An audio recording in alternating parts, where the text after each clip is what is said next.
April 20వ తేదీన చందనోత్సవం జరపనున్నట్లు సింహాచల దేవస్థానం executive officer J Venkatarao ప్రకటించారు.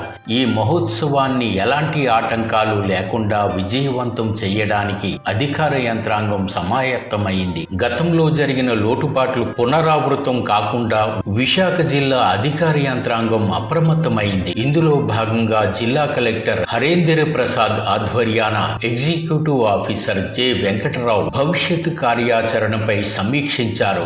గత ఏడాది అధికార యంత్రాంగం ఎంత కట్టుదిట్టంగా వ్యవహరించినా ఇంజనీరింగ్ అధికారుల అలసత్వం వల్ల గోడకూలి క్యూ లైన్ లో 8 మంది భక్తులు దుర్మరణం పాలయ్యారు. ఇలాంటి అపశృతులు జరగకుండా అన్ని కోణాల్లో జాగ్రత్తలు తీసుకోవాలని అధికారులు ప్లాన్ చేస్తున్నారు. ప్రకృతి సహకరించకపోయినా భక్తులు క్యూ లైన్ లో నిశ్చింతగా సింహాద్రినాథుని నిజరూప దర్శనాన్ని దర్శించుకోవాలని అధికారులు ప్లాన్ చేస్తున్నారు. భక్తులు ఎలాంటి ఇబ్బందులు పడకుండా భద్రతా చర్యలు కల్పించాలని నిర్ణయించారు.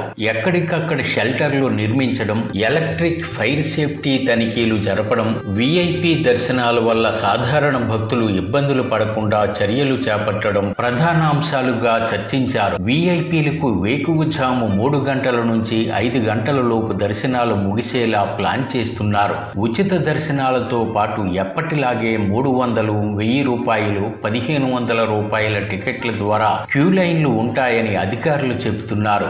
బస్సుల పికప్లు, డ్రాప్ పాయింట్లు, పార్కింగ్ ప్రదేశాలను ప్లాన్ చేస్తున్నారు. ఆలయ ప్రాంగణంలోకి సెల్ ఫోన్లు అనుమతించకూడదని నిర్ణయించారు.